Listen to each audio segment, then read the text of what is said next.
pouvait être un combattant obstiné pour les causes justes. Lorsqu'il était convaincu de la justesse d'une cause, surtout au bénéfice de son peuple, il la défendait jusqu'au bout. L'exemple du Transgabonais, bâti à la force de ses convictions.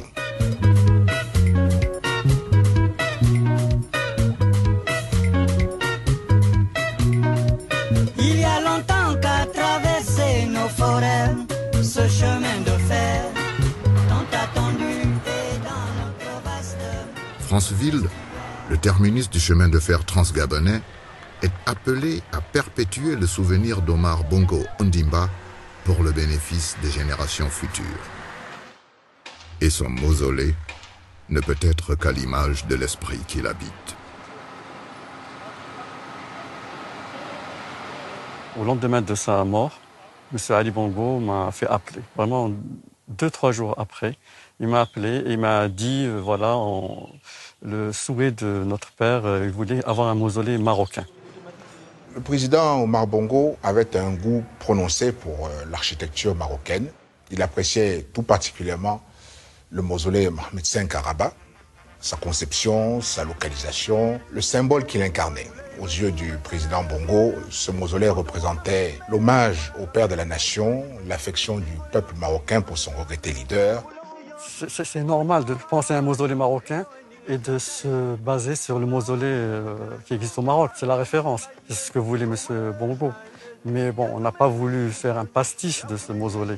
On a voulu s'inspirer, comme vous avez dit, s'inspirer et le faire un peu plus réduit, mais mieux proportionné, je pense.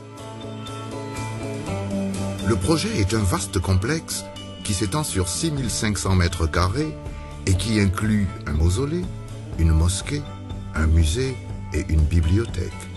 Des lieux de paix, de mémoire et de savoir ouverts sur de grands espaces afin d'accueillir des visiteurs du Gabon et du monde entier.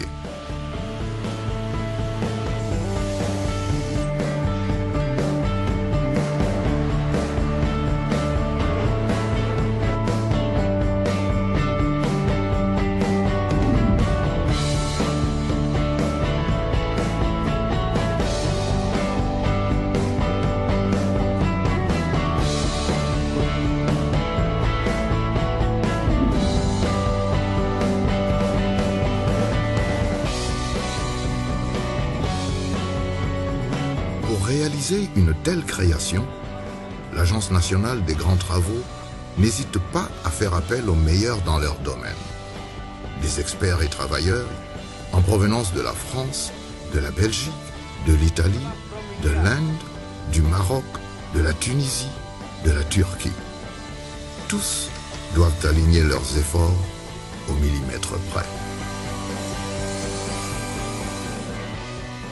Je suis sûr du résultat parce qu'on a été très strict sur les plans. Tout le monde doit s'y plier, c'est une tolérance zéro. Donc, ce qui ne se fait pas sur d'autres chantiers parce que le marbre, le gélige, le bois a été fabriqué en même temps que le gros œuvre monté. Donc, on n'a pas droit à l'erreur. Les normes permettent une tolérance de 1 à 2 cm. Or, dans ce chantier, on n'avait droit à aucune tolérance.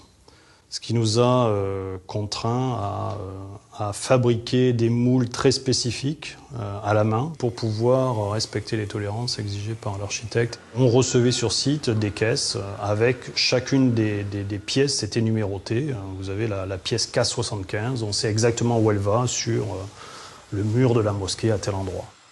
Le plus rapidement un cas libère les espaces, le plus facilement Échafaudage de France vient mettre sa partie, le plus rapidement les corrections de niveau pour que les Marocains sur les éliges, le plus rapidement on peut faire ces correctifs et avancer. So I would like to start by Anka. So Anka, I give you the floor to tell us. Mais comment faire pour faire travailler autant de personnes aux expériences disparates, la langue même? Aletlerimizi koyduğumuz takım çantaları. Onlarda kazalara neden olabilecek bir şeyler var mı? There's Turkish, there's English, there's Indian, there's French.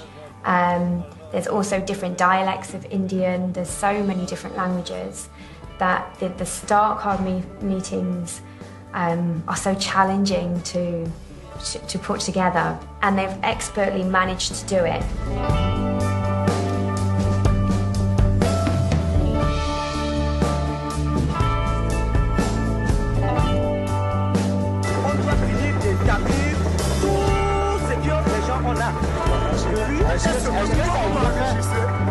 Est-ce que ça a bien fait là pour attirer les gars?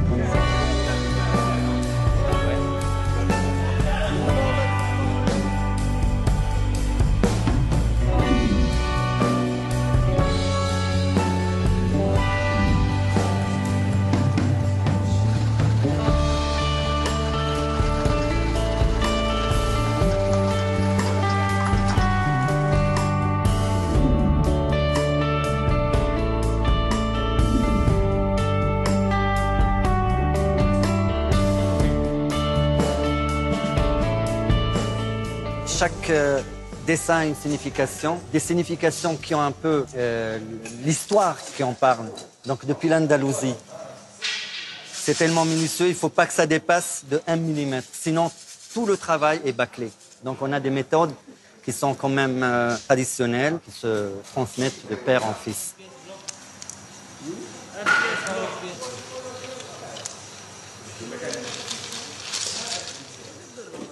Donc nous avons quand même recruté une quinzaine, on a commencé par une quinzaine de jeunes Gabonais, à leur montrer d'abord comment il faut faire, quel est le métier, comment ça se fait. Et selon le traçage et selon le dessin, donc ils peuvent actuellement placer sans hésitation.